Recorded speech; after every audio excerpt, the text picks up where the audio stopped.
Quiero iniciar acercándome a uno de los relatos. Hay varios, pero quiero acercarme esta mañana a uno de los relatos acerca del nacimiento de Jesús. Está en el Evangelio de Mateo. Usted sabe que Mateo era un hombre judío y él escribió pensando fundamentalmente en los judíos. Por tanto, algunas de las cosas que él explica tienen sentido para el que nació en el contexto judío, porque conoce la historia, conoce las promesas, y por tanto Mateo apela constantemente a una serie de profecías. Él siempre hace referencia a esa historia que tiene sentido para los judíos, porque a través de esos argumentos él logra expresar que Jesús es el Rey. Quiero que vayan conmigo a Mateo capítulo número 2. Y voy a ir compartiendo con ustedes algunas reflexiones. Mateo capítulo 2, verso 1 en adelante. Jesús nació, ¿en dónde? Dígale a su vecino, fue en Belén. Dile, fue en Belén. Dígale, fue en Belén. Y dile, y te dejo saber que Belén significa casa de pan. Porque Jesús es el pan de vida.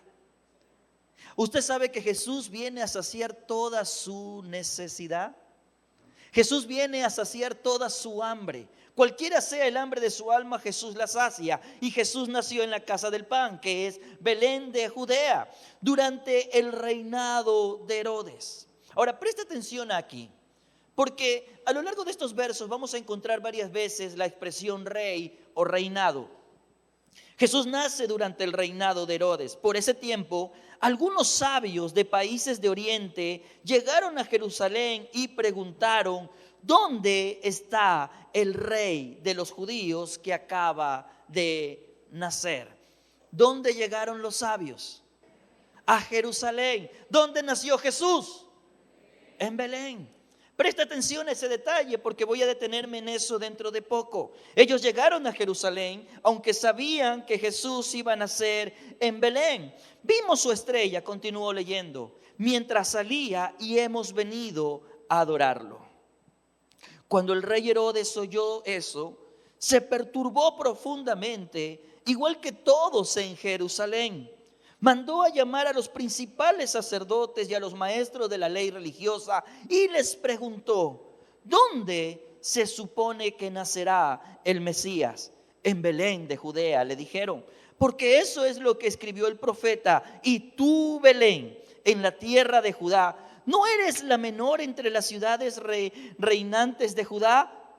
Porque de ti saldrá un gobernante, pues será el pastor de mi pueblo Israel.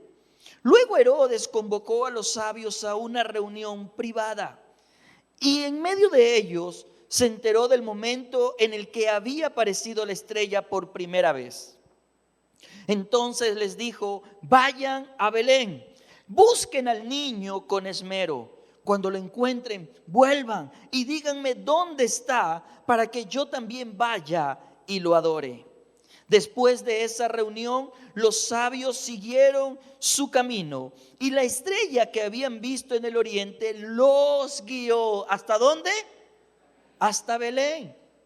La estrella sabía dónde terminaba el camino, pero los sabios se detuvieron en un lugar que creyeron era el destino. Sigo la lectura. Iba delante de ellos y se detuvo sobre el lugar donde estaba el niño. Cuando vieron la estrella, se llenaron de alegría. Entraron en la casa y vieron al niño con su madre María y se inclinaron y lo adoraron. Luego abrieron sus cofres de tesoro y le dieron regalos de oro, incienso y mirra. ¿Me acompañas orando? Pon tu mano en tu corazón. Señor, di conmigo, Señor, hoy abro mi corazón a tu palabra, a la conciencia de que tú naciste como rey en formas que no esperábamos de ninguna manera. Ayúdame a entender lo que entendieron estos sabios y no a proceder como lo hizo el rey Herodes o alguno de los sacerdotes de ese tiempo. Háblame, Dios. Necesito escucharte, Señor, y te doy gracias porque en este tiempo sé tú te revelarás a mi vida. Y el pueblo del Señor dice, amén. ¿Qué lleva a un grupo de personas con riquezas, con influencia, con autoridad? ¿Qué los lleva a viajar desde tan lejos para encontrar algo que ahora saben necesitan? ¿Qué los motiva? ¿Qué los motiva a iniciar una jornada que los va a sacar de su zona de comodidad? ¿Qué los desafía a emprender un viaje terrestre? No habían aviones, pero es un viaje incómodo. Pero ¿qué los lleva a dejar la comodidad y la riqueza para ir en pos de una estrella que los va a guiar hacia un lugar que no están plenamente conscientes dónde queda y que muy probablemente los desafía a cada paso? ¿Será acaso que en el caminar se detuvieron y dijeron, esto está muy largo, es muy pesado este camino, quizás mejor regresemos porque no le hallo sentido a perder mi vida, mi tiempo en este viaje? Esta travesía no es lo que yo estoy buscando. ¿Qué los lleva?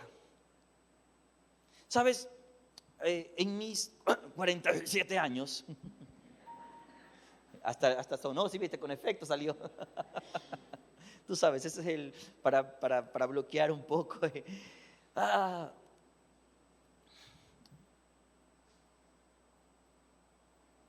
He pensado muchas veces que la vida es un viaje. Y todos pensamos de alguna manera que la vida es un viaje y vamos detrás de lo que consideramos un gran destino. De alguna manera todos queremos encontrar una razón en el día a día que nos motive a avanzar en una dirección. Estos hombres, que dicho sea de paso, no son tres necesariamente. Yo sé que tal vez voy a desbaratar un mito que muchos han tenido. Pastor, no me saque la idea de Melchor. ¿Cómo es? No me rompa la bola de cristal, pastor. Pero déjame decirte, esos no son los nombres que la Biblia menciona. Son los nombres que la historia, la tradición le ha atribuido. Y no son necesariamente tres, según el relato bíblico, porque solamente se menciona que son reyes o sabios que venían desde lejos. Concluimos que son tres por los tres regalos que abren: el oro, el incienso y la mirra. Pero no necesariamente la Biblia dice que son tres. Pero la pregunta es, ¿qué hace que estos hombres, que ya dedicaron su vida a gobernar, que saben lo que es la influencia, que saben lo que es tener recursos, dinero, que saben lo que es ser servidos por la gente, pero se dieron cuenta que su corazón no se saciaba? No sé si me logras captar. Hay de alguna manera en la vida momentos en los que empezamos un viaje detrás de algo que pensamos nos dará lo que necesitamos. Para muchos el viaje es: quiero lograr un título y ese título me dará lo que de alguna forma siento que me va a dar valor, me va a dar identidad, me va a sostener en la vida. Y aun cuando la Biblia dice que la ciencia es un escudo, por eso hay que prepararse, déjeme decir entre paréntesis, el reino de Dios no es un reino de vagos. ¡Auch! El reino de Dios es de gente que se prepara, pero entiende que la satisfacción no está en la preparación. ¿Qué hace que estos hombres que tienen gente a su servicio, que saben lo que es tener poder, lo que es tener influencia, y aún así deciden dejar su comodidad para emprender esa travesía y encontrarse con lo que realmente va a llenar su corazón? Porque si somos honestos, hay gente que ha dedicado su vida entera a generar recursos, y eso está bien, es bueno. Pero de alguna manera, en algún punto, la gente que genera recursos se da cuenta que las riquezas no llenan el corazón. Y ojo, no hay problemas con las riquezas. Es más, Dios bendice y prospera a quienes se esfuerzan con justicia para crecer en la vida. Pero quienes lo logran en algún momento y no caen en la trampa del dinero, se dan cuenta que el dinero no llena el corazón. Y estos hombres que tienen influencia, que tienen riquezas, que tienen sabiduría, se dan cuenta que necesitan algo que llene el corazón y emprenden este viaje. Un viaje en la búsqueda de la satisfacción genuina de su alma. Un viaje que, saben, va más allá de las riquezas, va más allá del conocimiento, va más allá de la influencia, va mucho más allá de todo eso. Porque se dieron cuenta, puedo tener respuestas a muchas cosas, pero no a las preguntas más importantes de la vida. ¿Para qué estoy aquí? Es triste. Y a veces estoy en momentos conversando con personas y no logran entender su razón de ser. Y sienten sus vidas simplemente dando vueltas en círculo. Aunque tienen mucho conocimiento y me pueden explicar cosas de manera increíble en cuanto a ciencia, sienten que no encuentran propósito. Porque el conocimiento puede darte información, pero el conocimiento de Dios te da propósito de vida. Y si hay algo que vale en la vida es aprender a vivir con propósito. Entonces ellos se dan cuenta que aunque tienen conocimiento no es suficiente para saciar su alma. Se dieron cuenta que con riquezas podrían comprar una casa, pero no significa tener un hogar. Y esa es una realidad. Hay gente que tiene habilidades para generar recursos y gloria a Dios por ello y anhelamos que disfruten, pero lo que te da el dinero muchas veces también te lo imposibilita. Porque puedes comprar una casa pero no un hogar. Con riquezas puedes comprar talento y ponerlo a tu servicio, pero no la honra de la gente.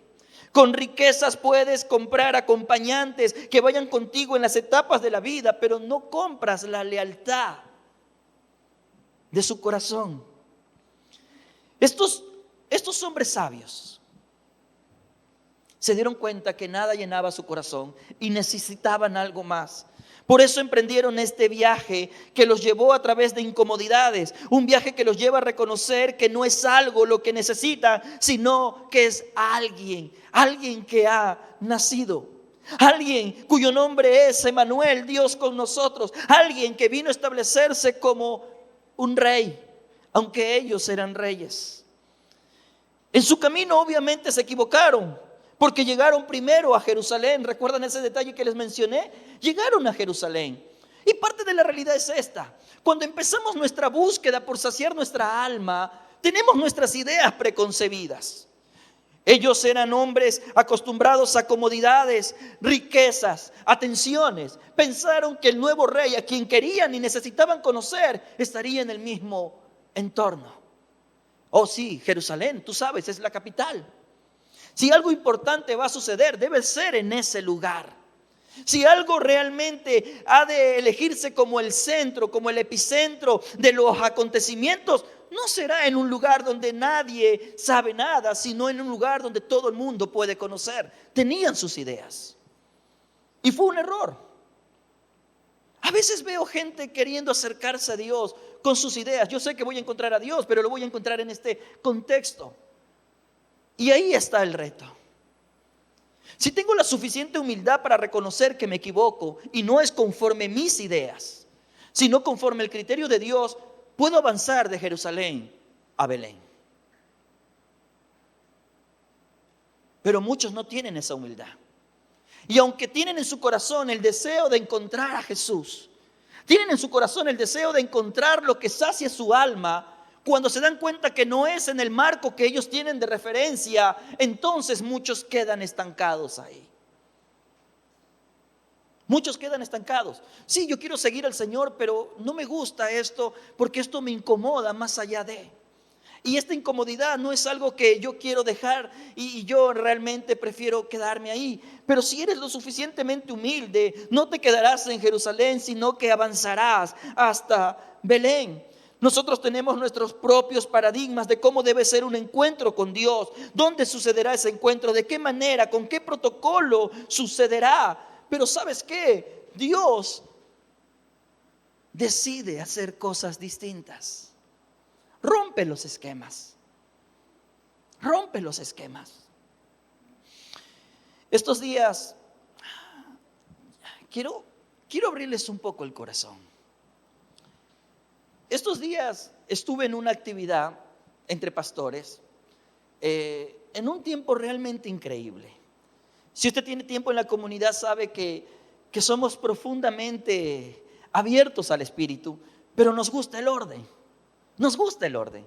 Fui formado en una congregación dirigida por un pastor gringo muy ordenado y trato en la medida de lo posible, porque es la forma en que aprendí y me gusta el orden. Por eso procuramos comenzar puntuales. No queremos irrespetar el tiempo de la gente. Pero en ciertos ambientes ese orden no es una prioridad y a mí me choca. Entonces me dicen, vamos a comenzar a tal hora y comenzamos 30 minutos después, no 30 horas, parecen 30 horas, pero son 30, 40 minutos después y yo digo, ay, Padre. Pero digo, Señor, ayúdame a mantenerme humilde, abierto. Y debo reconocer que en medio de cosas que a veces me cuesta, Dios me sorprende. Aparece, habla mi vida, me reenfoca en cosas, sana cosas, trabaja en cosas. Y digo, Dios, ayúdame a entender que no me voy a detener en mis propios paradigmas, sino que necesito mantener la humildad suficiente para ir de Jerusalén a Belén, a lo inesperado, a lo que quizás me parece incógnito, me parece extraño, pero entendiendo que tú quieres mostrarte a mí en medio de ello. Y la pregunta que yo tengo para ti es, ¿hacia dónde estás yendo en tu viaje? ¿Hasta dónde tú estás dispuesto a llegar? ¿Qué harás cuando estés ahí frente a Jesús? Y quiero hacer una pausa aquí. Quizás entre nosotros o quizás a través de Zoom, no lo sé.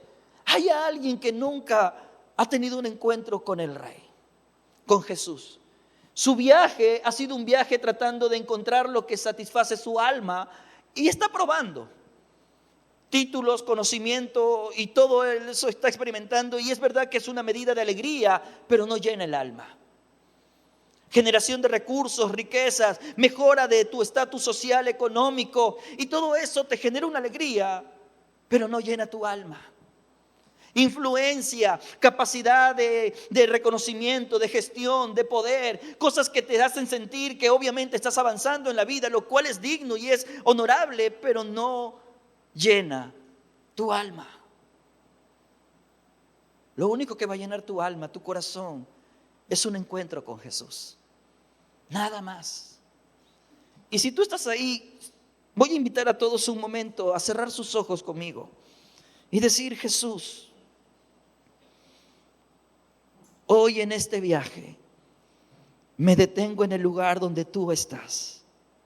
Y así como esos hombres sabios no tuvieron reparo en hacerte a ti su destino, yo también hago de ti mi destino, Señor. Hoy me enfoco en ti. Pido que en este encuentro yo pueda tener esa actitud como la de ellos, de postrarse y adorarte. Tú eres Jesús, tú eres Emmanuel, tú eres el Rey. Y si yo lo puedo entender, yo voy a disfrutar la vida que tú preparaste para mí. Hoy dejo atrás cualquier cosa que en mi vida me haya impedido acercarme a ti y me arrepiento de ello. Hoy creo en tu amor, que siendo tú el que nació en humildad, eres el dueño de todo. Y a pesar de ello, me amas como soy. Gracias, Jesús, por ese amor y por ese perdón. Amén. Amén. Yo no sé si usted alguna vez hizo esta oración, si usted está caminando con Dios, pero si usted no lo ha hecho, este es el día para comenzar. Al final de la reunión, quiero pedirte que te acerques en la mesa de información y nos dejes saber qué representa para ti esta oración y te lleves un obsequio, algo que hemos preparado con cariño para ti. Y no te vayas sin ese obsequio, por favor. Ahora, permítame avanzar unos minutos más, porque quiero dirigirme ahora a la iglesia. Quiero hablarles a los creyentes.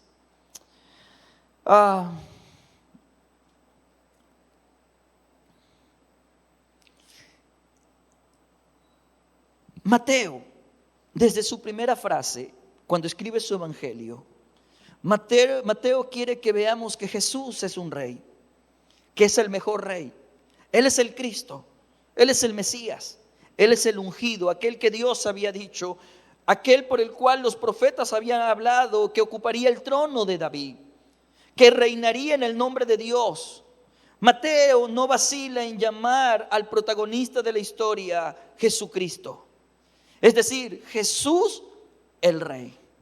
Desde su primera frase él nos recuerda las pretensiones reales de Jesús, pero no basta con afirmarlo, hace falta demostrarlo.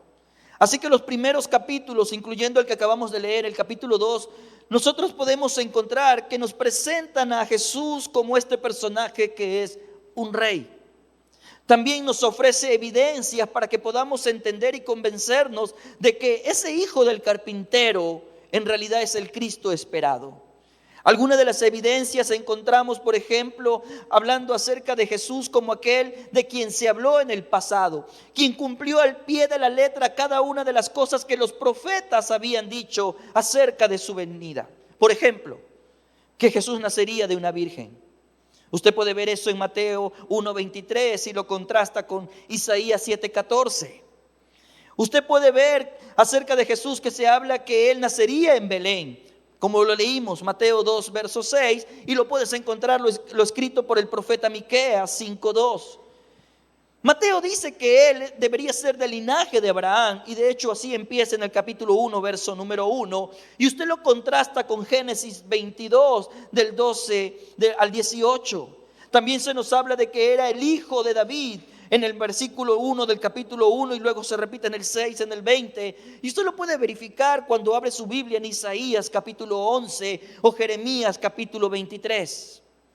La venida de Cristo nuestro Señor fue pronosticada constantemente por los profetas, y Mateo hace hincapié de ese hecho profético a lo largo de todo su evangelio. Mateo quiere mostrar esto, y esto es lo que quiero hablarle a la iglesia. Jesús es el Rey. El problema es que para algunos el concepto de rey es un concepto de autoridad con el que no me siento cómodo. ¿Por qué? Porque aceptar que Jesús es el Rey es aceptar que su voluntad prevalece sobre la mía. Y no me gusta que alguien me diga lo que tengo que hacer con mi vida. Me gusta la idea de tener a Jesús como el Salvador, pero no como el Rey. Tú sabes, porque el Salvador me sirve, pero no me desafíes a yo servir al Rey. Y la iglesia tiene un conflicto con esto, porque de alguna manera nos encanta clamar a Jesús en pos de su ayuda, pero no rendirnos ante su voluntad. Tenemos aquí en Ecuador un constante conflicto con la autoridad. Y yo sé que mucho de lo que podemos argumentar es que la autoridad no honra la función con la que ha sido investida. Por tanto, de alguna manera ese conflicto tiene una razón. Y yo puedo entender eso, pero eso no justifica. Por esa razón es que como tenemos este conflicto con la autoridad que vemos, de alguna manera trasladamos ese mismo conflicto con la autoridad que no vemos, la autoridad de Dios. Y Jesús nació como Rey. Él vino a gobernar, a ejercer autoridad sobre la vida de todos y cada uno de nosotros. Entonces, aún sin darnos cuenta, muchos estamos como Herodes, resistiéndonos a alguien que amenace mi propia autoridad. En nuestra vida muchos sabemos que Jesús nació, pero prefiero resistirlo. Quizás no tan abruptamente como Herodes, pero lo resisto porque no quiero que alguien dicte lo que debo hacer en mi vida. No me gusta. Y aquí en Ecuador nosotros tenemos un conflicto constante que se genera en un rechazo que se hace evidente y tratamos de justificarlo. Y aún así el problema con la autoridad sigue ahí. Y no se trata de si concedo o no la autoridad. El punto es si reconozco o no la autoridad. ¿Sabes? A mí me da gracia y al mismo momento pesar cuando, por ejemplo, hay un pare, y tú sabes, el pare significa para. Pero por alguna razón entendemos el pare que pone la autoridad como una orden, como un acelera. Y usted lo puede ver, por ejemplo, en el redondel que está aquí adelante, en el supermercado más adelante. Usted sabe, ¿no verdad? Dice pare y ¡fum! A veces estoy por el sector de la Aurora y veo a las autoridades de tránsito, y lo he visto tantas veces, casi semanalmente, diciéndole a alguien detente, ¡fum! Es como que te dijeron corre. Porque eso es una evidencia del rechazo que tenemos contra la autoridad. Y el problema no es que sea la gente sin Cristo. El problema es cuando los cristianos se cruzan la roja. Ay, ay, ay.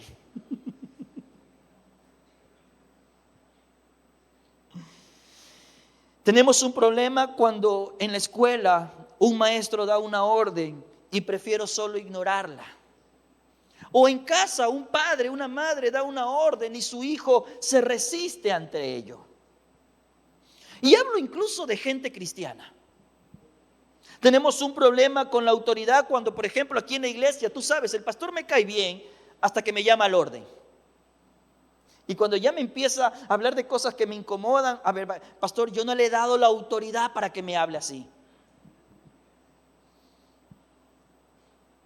Y el punto, vuelvo a repetir, no es si diste o no la autoridad. El punto es si reconoces o no la autoridad. Porque está ahí. ¿Sabes?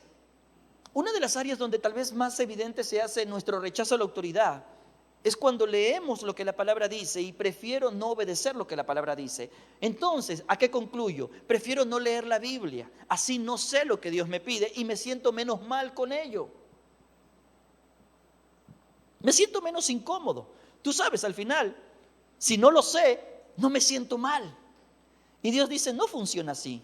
Porque aunque no lo sepas y tú violas lo que está escrito, estás en un conflicto con la autoridad. En nuestras finanzas, por ejemplo. No me gusta que la Biblia me diga que tengo que separar el 10% de todos mis recursos para Dios, porque no me gusta que alguien me esté diciendo lo que tengo que hacer, así sea Dios. Y estamos en un constante conflicto. Y el señorío de Cristo es el reto más grande en la vida de todo creyente. Por esa razón prefiero no conocer lo que la palabra dice para así, de alguna manera, no sentirme desafiado, confrontado a obedecer. ¿Y sabes qué? Nos encanta, para tratar de acomodar las cosas y vivir en santa paz, nos encanta crear títulos honoríficos. Usted sabe lo que es un título honorífico, ¿cierto? Entonces, le doy un acto de honra a alguien para decir, tú vas a ser el presidente honorífico y vitalicio, pero en la práctica, ¿para qué sirve eso? Para nada. Porque le digo, tú vas a ser el presidente vitalicio, pero en el día a día, en el momento en el que hay que tomar decisiones, tu palabra no cuenta. Soy yo quien toma decisiones. Entonces le digo al Señor, tú eres el Señor, pero tú sabes, honorífico. Porque quien toma decisiones en mi vida soy yo. ¿Hay alguien que esté cacando lo que estoy diciendo? Y tenemos un problema con Dios cuando no reconocemos que Él es el Rey. Le decimos a Jesús, tú eres mi Señor, tú eres mi Rey. Pero en el día a día, Señor, soy yo quien toma decisiones. Si hay algo, y quiero terminar con esto, es que somos llamados a rendir nuestra vida al Señor. Así como esos sabios de Oriente. Es momento de poner a sus pies, así como ellos lo hicieron, es momento de poner a sus pies tu propia vida, no solo tu oro. Es necesario devolver a los pies del Maestro y poner ahí, justo a sus pies, nuestra adoración, no solo nuestro incienso. Es necesario decirle a Dios, hágase tu voluntad, Y lo digo de corazón, y no solo la mirra.